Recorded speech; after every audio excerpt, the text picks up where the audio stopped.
Thank you, Mr. President. Mr. President and members, I rise to speak against passage of the committee substitute to Senate Bill 9. Members, we've heard a lot about why we really need this bill. It's about border security. It's about public safety. But I really believe it's about fear. It's about fear and politics. Nowhere in the discussions have we really focused on the core problems. All of us agree we wouldn't even be having this debate. Abject failure of our federal government to do long-term immigration reform and secure our borders. It's the abject failure of Democratic administrations. It's the abject failure of past Republican administrations.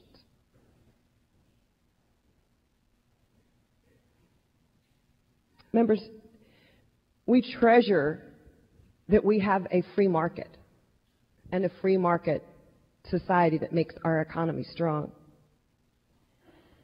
But there's one part about the free market that's very difficult, and that is to interrupt and to interfere into the relationship between a willing buyer and a willing seller. And nowhere tonight have we mentioned the fact that although the United States only makes up a little over 7% of the world's population, we consume, as Americans, 70% of the illicit drugs in the world. Think about the willing buyer. The violence and what we see in the cartels is because we are the purchasers of that product that destroys our families. Today, news reports suggested and verified that that Americans sell to Mexico 70% of their arms. 70% of their weapons comes from the United States. It's an awful trade. Americans buy the drugs and we sell them the guns. I don't know that this bill does anything about that trade injustice. We should be focusing on that, and we're not. In fact, we've heard repeated pleas from our police officers and those in charge of law enforcement that this will in fact set them back. It will harm their ability to keep communities safe. Texas has a very proud tradition, and maybe some of you do not know our history as well. We have the portrait of Stephen F. Austin. If you walk over to the archives, you will never see a signature of Stephen F. Austin, because he never signed it that way. And all the documents he signed were Estefan Austin. We've prided ourselves on being different from Arizona. We have a collective history. In fact, we were Mexico. We were Texas and Coahuila. And sometimes when people still speak Spanish, they do so because of the comfort level of being in the native tongue, much like my husband's grandmother, who preferred to speak French with her children and grandchildren because she was so fearful of her broken English. And in her home and around her family, she spoke French. Senator Ureste, my name is Leticia Rosa Magdalena Aguilar San Miguel. But in school, I was called Rosie. Leticia wasn't allowed. And so when the phone calls come into our office and they ask for Rosie, my staff jokes that this is somebody who knew me in school. And my family called me Rosie to not call attention to the fact I was sent home 3 times during elementary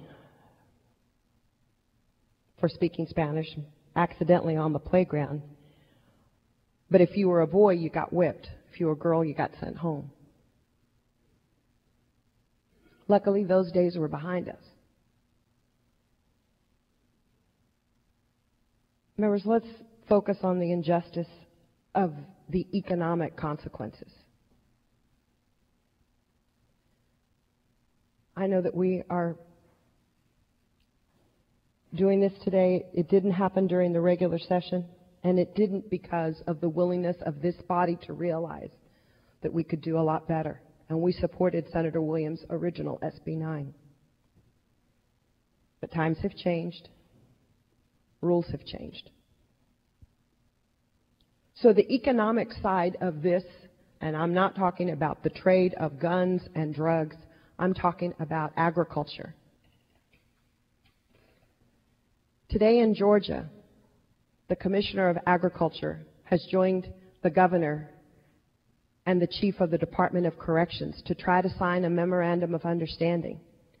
The Commissioner of Agriculture has stated that there are $300 million in crops that will be ruined. The farmers have said that there are 40,000 jobs right now, and there are nobody to go get those crops. And so today they've come across a solution. They're going to have criminals pick those crops, much to the dismay of those farmers. They're going to have to pay them or pay the department. But instead of having people willing to do very hard work who, other than being here without documentation, do not break any laws, now they will have hardened criminals on their farms. Is this the economic consequence we want for our state?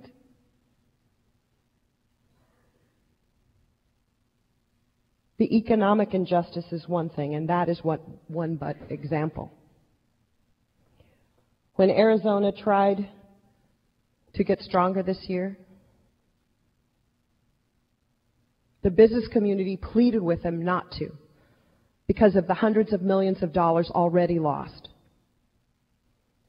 And when an attempt like SB 9 was made in Florida, it was the Florida Republican business leadership who led the fight against, and the Disney Corporation, to defeat similar legislation based on the argument that it would be an economic injustice. And they recognized the problem was at the federal level. I'd like to speak about the personal injustices.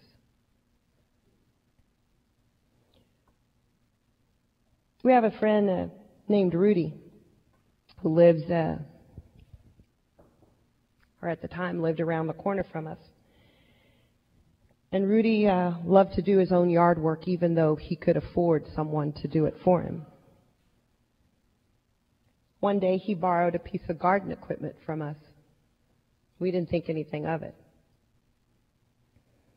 Imagine my surprise several hours later when there was a knock at the door and there was a San Antonio police officer there with Rudy.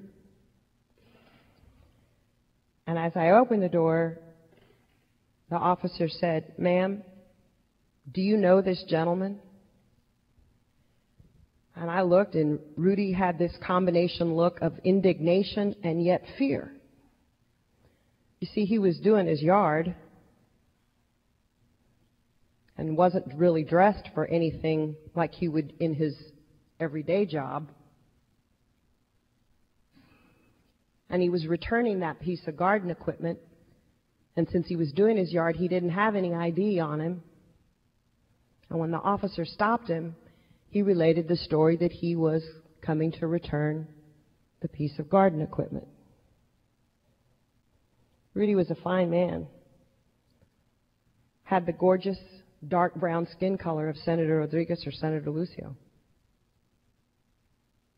And when the officer asked, "Do you know this man?" For a moment I thought about saying,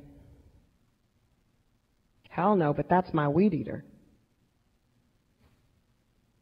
But I said, "Officer, what's the problem?" And Rudy started to speak, and the officer reprimanded him and said, "You're not allowed. I'm asking this lady." And I said, "Officer," the Chief Justice of the Fourth Court of Appeals of the state of Texas. I said, "I can vouch for him, and I'm sure if you will travel with him to his house a block and a half away, he can show you proper identification." So members, if you don't think it'll happen, it will. And it does.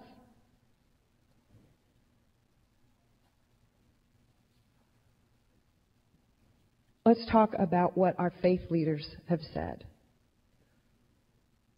Why is it that we take their words of advice on certain pieces of legislation, but when the Texas Baptist Life Commission, the Federation of Jewish Women, when the Methodist ministers, the Catholic bishops, and La Alianza de Pastores Cristianas, which is the alliance of evangelical Spanish-speaking churches, all are opposed?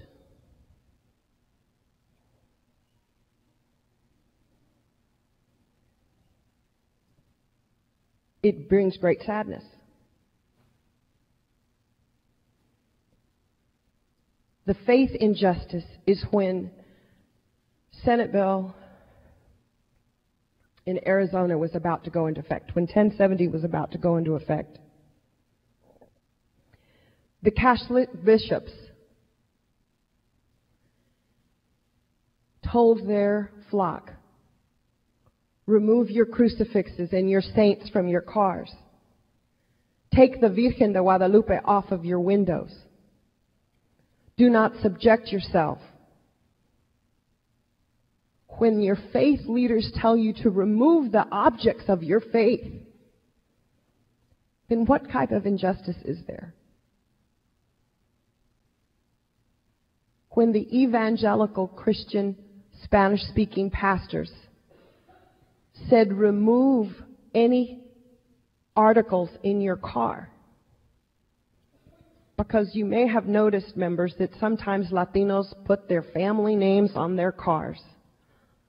Well, for evangelical Latinos, they put El Templo de la Vida Buena on their car.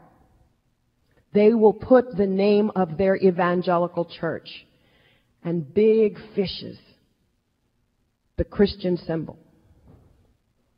When those pastors said, "Remove anything like that that identifies you as a Spanish-speaking Christian from your car," then what does it say about the religious injustice? So we did not listen to our faith-based leaders on this. And finally, I want to speak in a very personal. My grandmother was the most wonderful person in our family. And although she only had a third-grade education, she had a wisdom beyond most people I've ever met. She was born in Musquis, Coahuila, and yes, came here illegally, and yes, never became a citizen. She married an American citizen. She was a woman of her church and her faith, and her whole life revolved around her children and her grandchildren, the pride of her garden and growing lavender roses that were sought after by every floral shop in the San Antonio area. She was beloved. She never drove. She was so skilled as a seamstress, she made all of the curtains and the drapes. She made my mother's wedding dress. She made all of my prom dresses.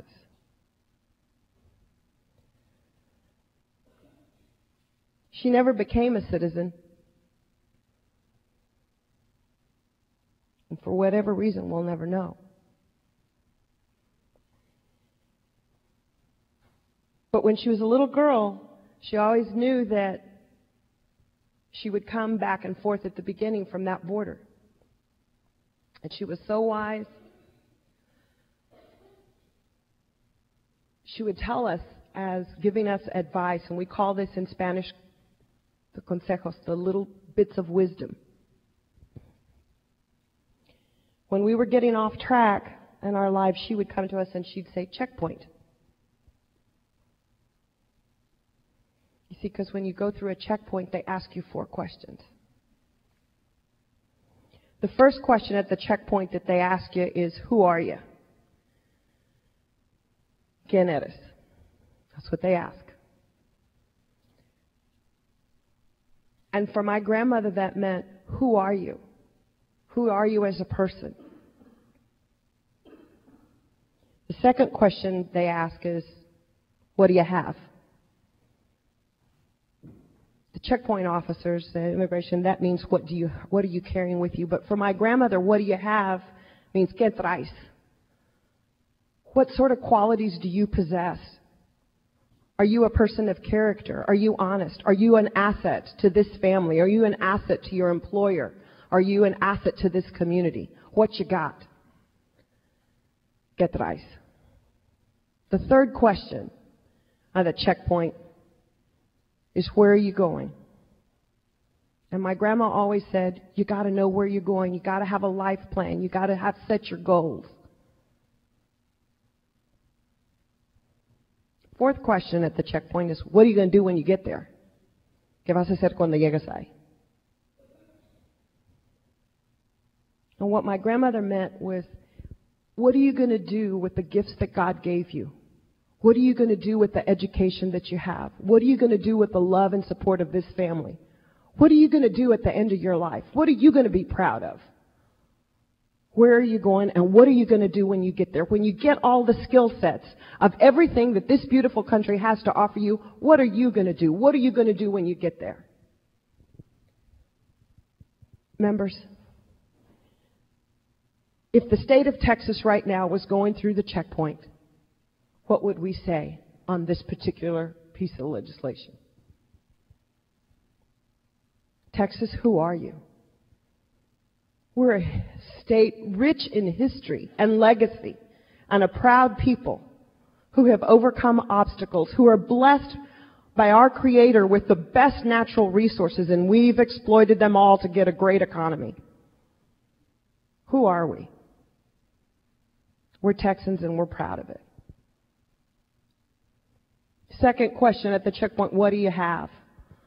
Texas has a burgeoning population, so much so that we are the envy of the country, that we get 4 new congressional seats, that our economy is the strongest, that we have weathered it. Have we weathered it? Because we have had the people. We've weathered it because we've been strong. What do we got?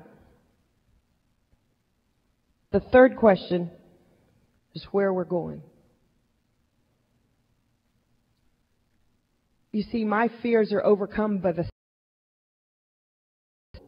that we are headed as a state with this rich demographic. And I don't see it as a problem. I see it as an opportunity. We're headed to success. We are blessed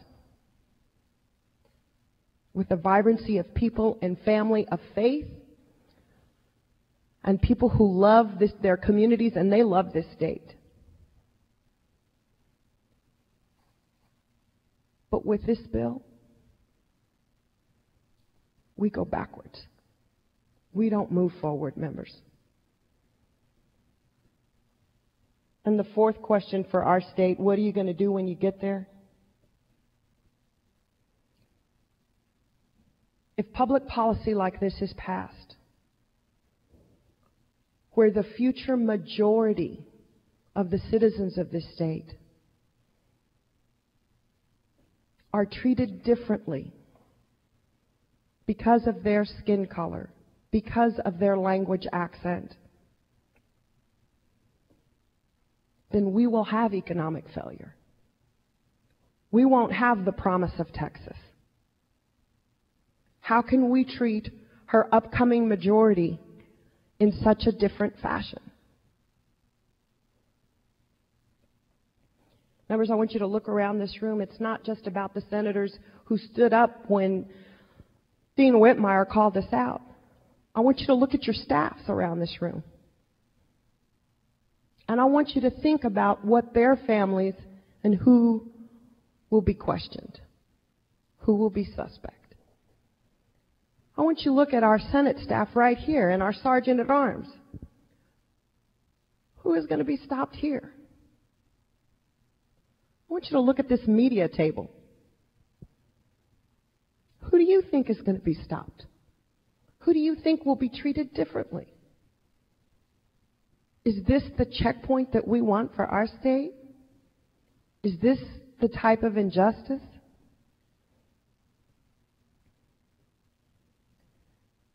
Members, the only thing that I can tell you is that I am heartbroken that today we are going to pass legislation that would treat my children differently. Because I have children with blue eyes and sandy hair, and they look like their Belgian ancestors.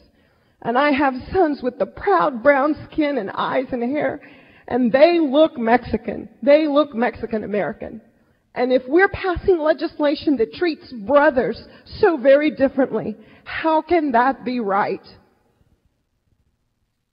We don't pass this checkpoint. We go backwards. And if those of you who would say that I'm pulling the race card, it's not about my race, it's about my ethnicity. And I wish I had the grace of Senator Lucio.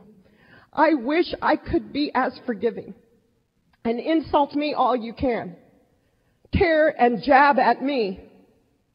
Because I can survive. But when you tear and jab at my children, I am not so forgiving. And when you rip apart families in my community and my constituents, I am not forgiving. I will speak out every day.